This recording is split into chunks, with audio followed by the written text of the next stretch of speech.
Hello guys, तो आप लोग कैसे हो? ओके। एंड जो भी आप पता होना चाहिए आपको कि हम लोग का सेमेस्टर 3 का एग्जाम आने वाला है और लाइक 4 to 3 मंथ में तो हो ही जाना है। ठीक है, एग्जाम हो सकता है, हो जाए, हो ही सकता है कि हो जाना चाहिए। ओके, क्योंकि आप देखो चैप्टर जो है हमने बता दिया था, आपने नहीं देखा तो मैंने एक शॉर्ट में डाल दिया था कि ये सारे चैप्टर जो है सिलेबस डिटेल में मैंने बता दिया था। ठीक है, कॉपरेटिव अकाउंटिंग का जो बुक है मैंने सारा बता दिया और मैंने सब कुछ दे दिया था कि ये सब आएगा वो सब आएगा। ओके, तो मैं जो इंपॉर्टेंट चैप्टर है मैं वही पढ़ाने वाली हूँ और उसी से आप करोगे और वही सफिशिएंट है। ओके, उतना मत करने जाना, आता नहीं है क्वेश्चन। ठीक है, उसके बाद देखो यहाँ पे पहला तो चैप्टर है शेयर का। ठीक है, आपने ये शेयर तो सुना ही होगा। ओके, नाम तो सुना ही है, कुछ ऐसा है ना, शेयर क्लास 12 में सुना ही होगा।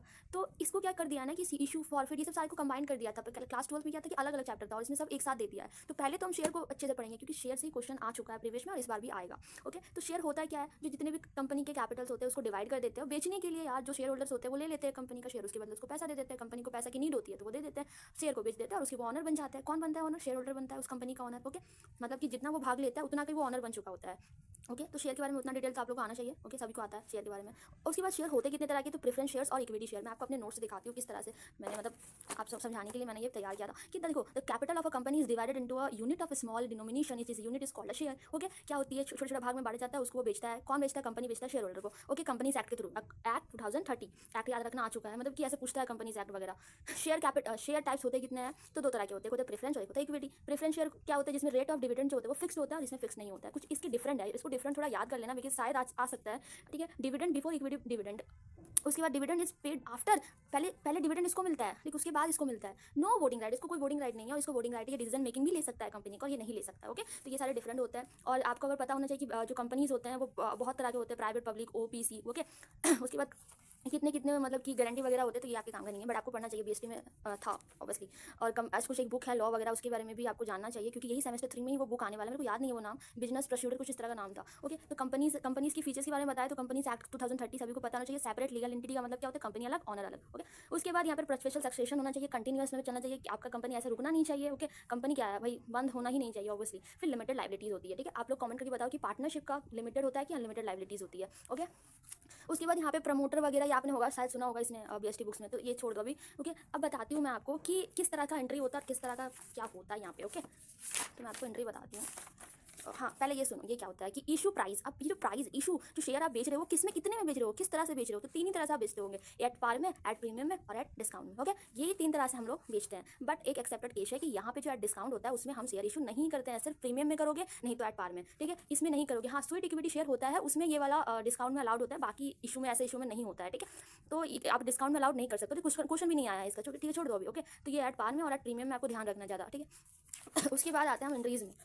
ओके, इंट्रीज में आते हैं तो यहाँ पे देखो इंट्रीज बहुत इंपॉर्टेंट है भाई। इंट्रीज अगर ऐसे डायरेक्टली इंट्रीज अगर आपको अच्छे से याद है तो आप क्वेश्चन बना सकते हो, वरना नहीं बना सकते हो। तो इसीलिए आप प्लीज इंट्री को समझ लो। ठीक है, रटो मत, इंट्री को समझ लो और मैं आपको समझा दूंगी अच्छे से किस तरह से। देखो पहले देखो शेयर जो है आपने क्या किया, शेयर हमेशा कैसे मांगा जाता है, जो कंपनी होती है ना वो शेयर को इंस्टॉलमेंट होता है ना उसके अकॉर्डिंग मांगता है, कॉल के अकॉर्डिंग मांगता है। ठीक है, एक ही बार में पैसा ला के नहीं देता है, वो धीरे धीरे मांगता है। ओके, उस शेयर का पैसा। तो पहला देखो एप्लीकेशन मनी, पहला क्या होता है, एप्लीकेशन मनी वो ये करता है, शेयर इशू करता है। तो पहले उसके बैंक में पैसा आ गया तो bank account debit to share application. उसके बाद क्या होता है, वही एप्लीकेशन मनी को शेयर कैपिटल में ट्रांसफर कर देता है, तो share application to share capital. उसके बाद फिर किसका, उसके बाद देखो यहाँ पे कि no refund of application money, अगर कोई एप्लीकेशन मनी रिफंड होता है, अब ये बहुत ही लंबा मतलब किसका थोड़ा अलग है, इसमें क्वेश्चन आते हैं, बहुत इंपॉर्टेंट क्वेश्चन आते हैं क्वेश्चन। अगर एप्लीकेशन मनी आपका रिटर्न करना है, ठीक है, बहुत ज़्यादा पैसा हो जाता है, वो सब्सक्रिप्शन पैसा हो जाता है, ठीक है, आपको उसको रिटर्न करना है, रिटर्न बैक कि भाई मेरे पास उतना शेयर है ही नहीं तो मैं पैसा क्यों लूँ, इसके लिए आपको share application account debit to bank account करना पड़ता है। ओके, उसके बाद यहाँ पे एक और कंसेप्ट लिख लो, याद कर लो कि भाई यहाँ पे जो एक्सेस होता है ना अमाउंट, उसको क्या करता है कि आधा आधी, मतलब जैसे यहाँ पे 50,000 है तो 25,000 रिटर्न कर देते हैं, 25,000 अलॉटमेंट में एडजस्ट कर देता है। जब अलॉटमेंट का पैसा आएगा ना, जब अलॉटमेंट का कॉल मांगेगा वो, तब उसके साथ वो माइनस प्लस करके खत्म करेगा। ओके,